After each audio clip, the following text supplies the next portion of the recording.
Welcome to the Saturn Unusual channel. Hey, I've been quiet recently on YouTube. Haven't had a lot of interesting stuff to put on video. And I decided to talk a little bit about the project I've been working on. It's kind of a surprise, I guess. I bought a CNC machine. Let me work our camera around and I'll get you some pictures. This is the Saturn II 4-foot by 4-foot CNC machine. All the wires you see there on the lower left are because it's still in the process of getting wired up. But I'm excited about it. There's so many cool things you can do when you remove the material using a mechanical means rather than a laser. Some of my videos have shown me working on with a laser, and that's great, except some of the materials you'd want to cut release chlorine gas, PVC, for example, where it's a wonderful material. It's weather resistant, but you can't laser it if you want to stay alive. It releases corrosive gases that ruin your machine and can kill you. So this machine, however, has a water-cooled spindle. And this is the spindle here. It's a 24,000 RPM spindle. I don't have anything hooked onto the bottom though. I did set up a computer. I built this cute computer using 2x4s that I had laminated for a workbench. So it's kind of a beefy desk. I mean, holy crap, that's solid. Anyway, nothing gonna collapse this desk. Anyway, so the computer controls a inverter. This VFD inverter here controls the speed, and I actually have the speed being controlled by a USB. That's this blinking one with the blue wires, or the green adapter and the blue white wires poking out from the side. That connects to this VFD variable. You'll have to look it up. Anyway, this controls the speed of the electric motor. So I have a power cord that's red, and I have a black cable that has four wires coming out of it that go down through the cable chains. There's two cable chains, one along this side, this right-hand side, and one along the back of the machine. So all of my wires that need to eventually end up in the spindle go through these cable runs, through the cable chain to the spindle. And then the spindle, because I wanted it to run quietly and I didn't want it to be air-cooled, because air-cooled spindles are noisy, like a router, a high horsepower router. And some of the cuts on this type of machine can take 4 or 6 hours, and I didn't want to sit out here and getting vibrated to death by a high-pitched router. So I bought the water spindle. It was $100 more, and I thought, geez, that's not too bad. 1/4-inch tube. It goes down to this tank, which is just a cheapo flip-top bin that I bought from Walmart. It holds 3 gallons, and the idea is that there's an aquarium pump in there, and it pumps water when we turn everything on. So the thing that I really like about this system is the rack and pinion stuff. Here's a sort of a side view of it. Basically, the machine has this, I don't know how well you can see that. There's teeth. See those teeth right there? Oh, get in the camera. See those teeth right there? No, you can't. Oh, there we go. Teeth. And they hook onto this big flywheel. And the flywheel hooks onto a motor that I am waiting to arrive by UPS. that goes in this slot. So it jacks into these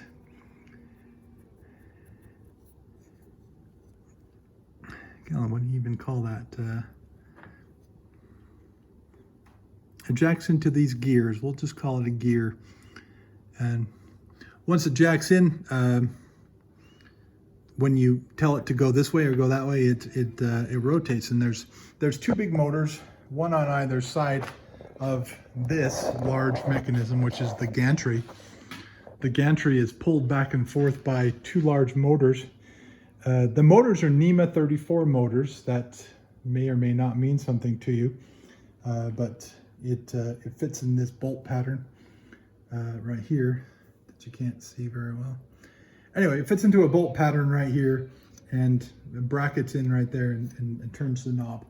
I really like that rack and pinion system. It's really tight. It's really,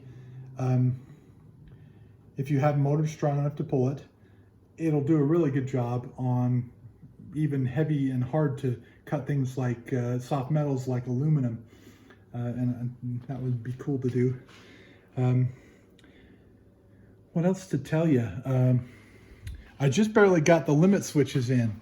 This is a limit switch. Let me move some wires here.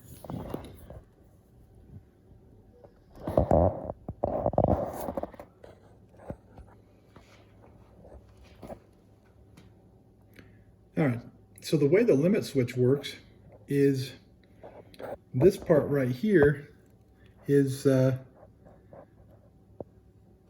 IR sensor, and it puts out an IR light, and if that light bounces back in a short wave, it knows that there's something blocking it. This is the right hand.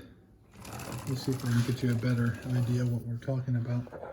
There's a little block here, and so when this sensor gets all the way to the right hand side of the gantry, which is right there, then this piece of IR bounces the signal really, really fast, causing the light to come on and causing a control signal to go to my machine telling it, hey, you've reached the far right side of the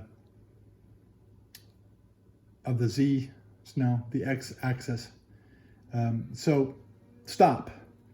And so that means the machine can do an auto homing sequence where it goes in this square pattern around the edge of the machine and figures out exactly how big of a space it can cut in.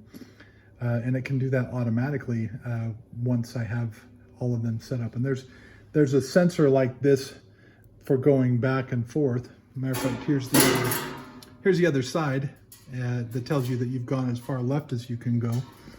Hold on, I'm knocking something over. Anyway, there's one to tell you that you've gone as far left as you're going. If you look back here in the corner, there's one to tell you that you've gone as far in that direction as you're gonna go. And of course there's one over here that you can't see. There's the bottom part of the sensor, but there's another little notchy thing down under here that tells you, hey, you're as far that way as you're gonna go. So front, back, side to side, it can tell when it's reached the end because of these sensors. And then on the Z axis, which is up and down, there's a similar one here at the top of this riser, and another one down here at that was one we were talking about earlier, that's the bottom. So it knows where it's at. And so I like that because it means the machine is capable of avoiding crashes. All right, I gotta turn this back around. So in a short time, I'm gonna get the NEMA 34 motors.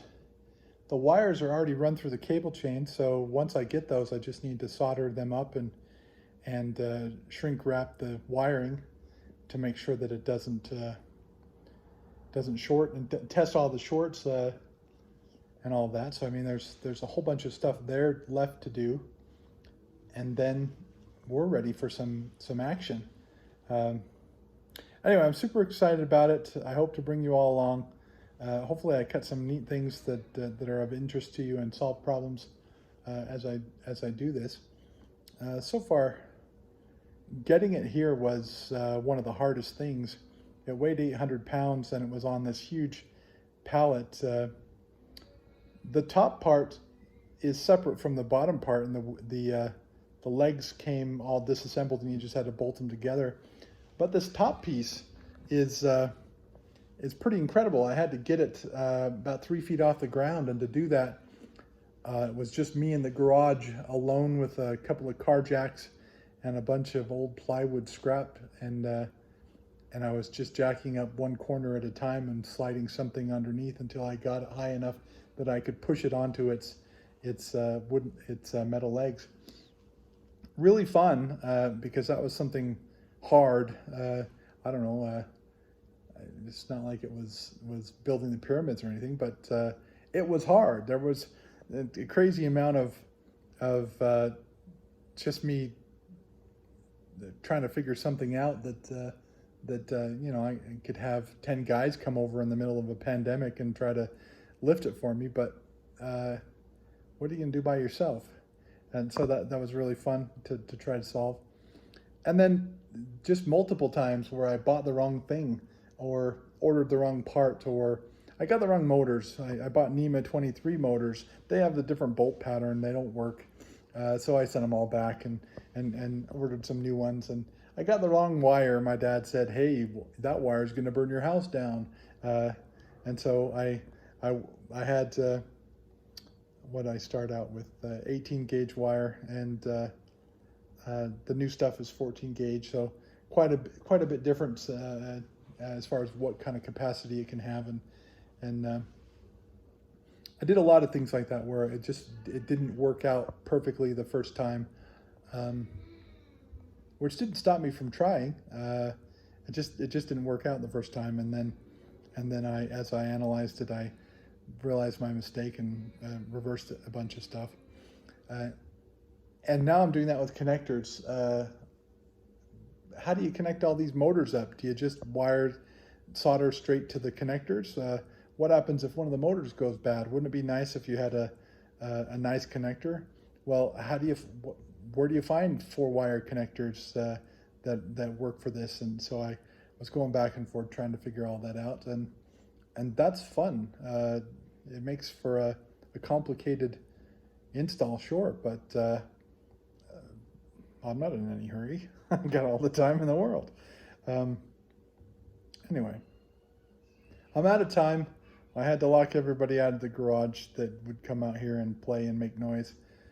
So I got to open the door before they all riot.